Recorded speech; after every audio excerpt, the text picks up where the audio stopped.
October 19th, 3:22 p.m. I stood in front of a foreclosed house on Desert and Road in Las Vegas. Dead lawn, boarded windows, bank-owned sign on the door. I had flipped this same house 3 years earlier. Bought for $220,000.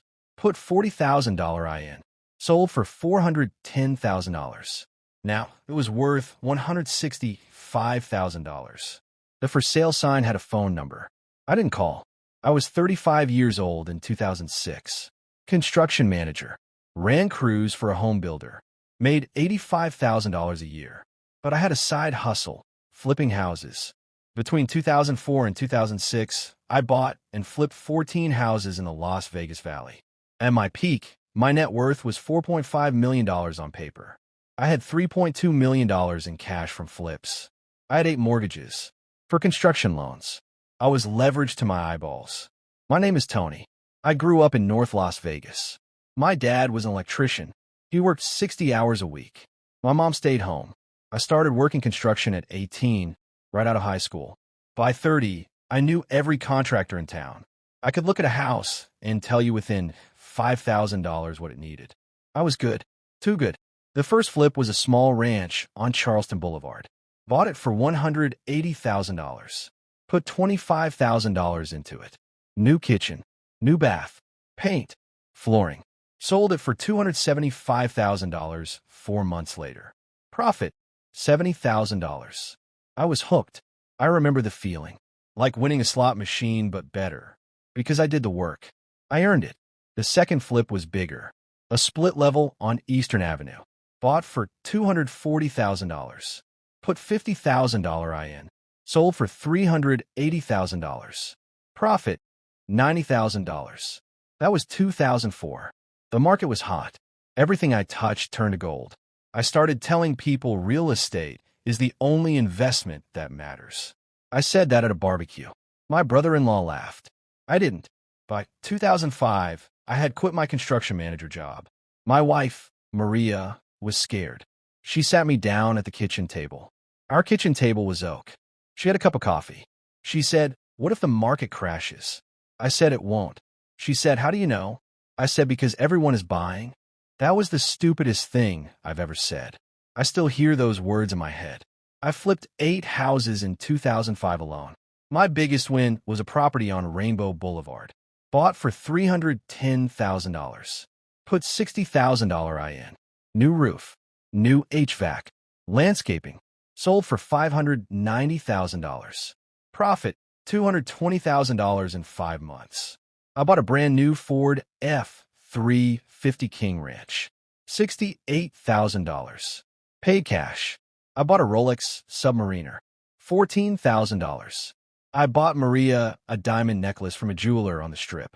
$18,000. We went to Hawaii. First class. $12,000. She smiled in every photo. I thought I had one. In early 2006, I bought 4 houses at once. Took out construction loans. Total borrowed, $1,700,000. I was working with a lender named First Horizon. My loan officer was a guy named Randy. He wore suspenders and smoked cigars. He called me the king of Vegas flipping. He said, "Tony, you're a machine. Keep going." I kept going. The first sign of trouble was in May 2006. A house on Flamingo Road.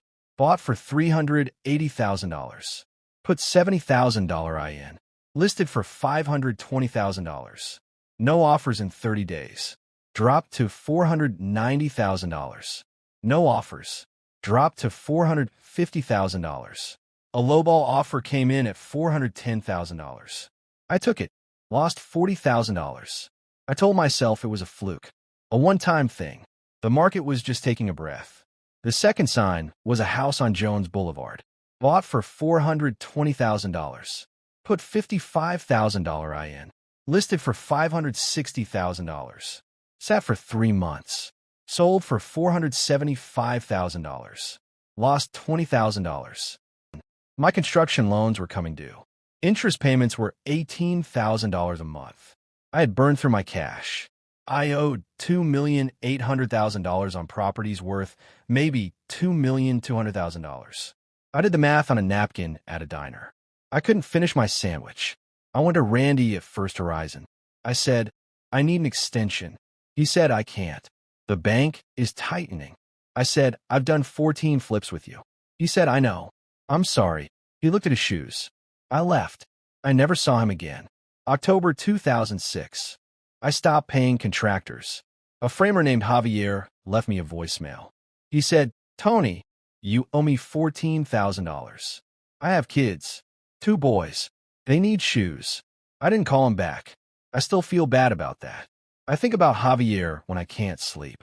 A plumber named Mike sent a letter. Certified mail. He said, pay me $8,000 or I'll put a lien on your house. I ignored it. He put a lien. I don't blame him. An electrician named Roberto showed up at my front door. He was crying. He said, Tony, I need $6,000. My wife is sick. I wrote him a check. It bounced. He never spoke to me again. November 2006. Maria left. She took the kids. A girl 8. A boy 5. She moved in with her mom in Henderson. She packed 3 suitcases. She didn't take much. She left her wedding ring on the kitchen counter. I found it the next morning. I put it in my pocket. I still have it. She said, I can't watch you destroy yourself. I said, I'm not destroyed. I just need one more deal. She said, you don't get it. She was right. I didn't get it. I thought the market would come back. I thought I was smart. I was not smart. December 2006. The first foreclosure notice came. A property on Tropicana Avenue. Bought for $350,000. Owed $320,000 on the construction loan. The bank took it. Sold it at auction for $210,000. They came after me for the $110,000 difference. I had no money. I had $4,000 in checking. $12,000 in savings. That was it. January 2007. The second foreclosure. Property on Maryland Parkway. Bought for $290,000. Owed $260,000. Bank sold for $150,000. Deficiency, $110,000. February 2007. Third foreclosure. Property on Decatur. Bought for $310,000. Owed $280,000. Bank sold for $170,000. Deficiency, $110,000. By April 2007, all 6 properties were gone. The banks sued me for the deficiencies. Total judgments, $890,000. I had lawyers calling me every day. I stopped answering my phone. I changed my number. They found a new number. I declared bankruptcy in July 2007. Chapter 7. The lawyer cost $3,500. I borrowed the money from my dad. He didn't ask questions. He just wrote a check. My dad is a good man. I don't deserve him. I sold the F-350 for $45,000. Sold the Rolex for $8,000. Sold Maria's diamond necklace for $6,000. She had given it back. I didn't ask. She just left it on the counter with the ring. I sold both. I moved into a studio apartment on Sahara Avenue. $650 a month. The walls were yellow. The carpet was stained. The bathroom had a shower that dripped constantly. My neighbor was a prostitute named Destiny. She was nice. She never complained about my crying. She would knock on the wall sometimes and ask if I wanted to talk. I never did, but I appreciated it.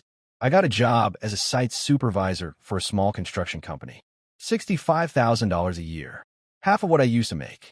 I drove a 1998 Ford Ranger with a dented tailgate.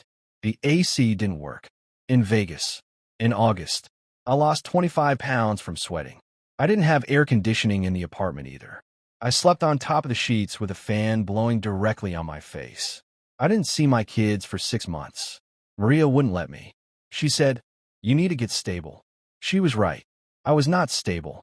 I was drinking whiskey. Cheap stuff. $12 a bottle. I drank alone in my studio. I would sit on the floor and stare at the wall. Destiny knocked once. Asked if I was okay. I said no. She said me neither. She sat with me for an hour. We didn't talk. It helped. In 2008, the whole market crashed. Lehman Brothers. Bear Stearns. AIG. I watched it on TV. I felt nothing. I had already lost everything.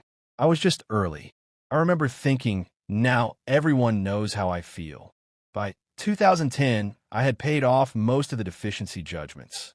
I settled with 3 banks for 20 cents on the dollar. Paid $180,000 total. How? I worked 70-hour weeks. I saved every penny. I lived on rice and beans. I didn't buy new clothes for 3 years. I didn't go out to eat. I didn't go to movies. I worked. I slept. I worked. I slept. In 2012, I met a woman named Carla. She was a cashier at a grocery store. She had kind eyes. She didn't know about my past. I told her on our 5th date. We were at a diner. She was eating a salad. I said, I used to be a millionaire. I lost everything. I flipped houses. The crash killed me. She put down her fork.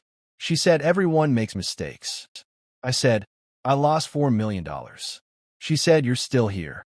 I married her in 2014. I'm 51 now. I work as a site supervisor for a commercial construction company. $95,000 a year. I drive a 2015 Ford F-150. It has 140,000 miles. The paint is fading. I don't care. It runs. The AC works. That's enough. Carla and I rent a small house in North Las Vegas. $1,600 a month. 3 bedrooms. A small yard. We have a dog. A mutt named Lucky. We found him at a shelter. He was 2 years old. He had been returned twice. He sleeps on the couch. He doesn't care about the market. I see my kids every other weekend. My daughter is 26 now. She's a nurse at a hospital in Reno. My son is 23. He works at a car dealership selling used trucks. They don't remember the mansion. They don't remember the F-350. They remember the studio apartment on Sahara. They remember Destiny. They don't judge me. I don't flip houses anymore. I don't borrow money. I don't own a credit card. I pay cash for everything. My truck is paid off. My furniture is paid off. My dog was $50. I paid cash. Sometimes I drive by the old properties. The house on Desert and Road is still there. Someone painted it blue. The lawn is green now. A family lives there. Kids' toys in the front yard. A swing set. A basketball hoop. I don't stop. I just drive. I think about Javier the framer sometimes. I hope his kids have shoes. I think about Randy in his suspenders. I hope he's okay. I think about Destiny. I hope she got out. I think about Maria. I hope she's happy. I don't blame any of them. I blame myself. But I don't hate myself anymore. That took 10 years. If you're flipping houses in a hot market, be careful. The market always cools. The banks always call. The contractors always want their money. I learned the hard way. I'm fine now. That's the best I can say. I'm fine.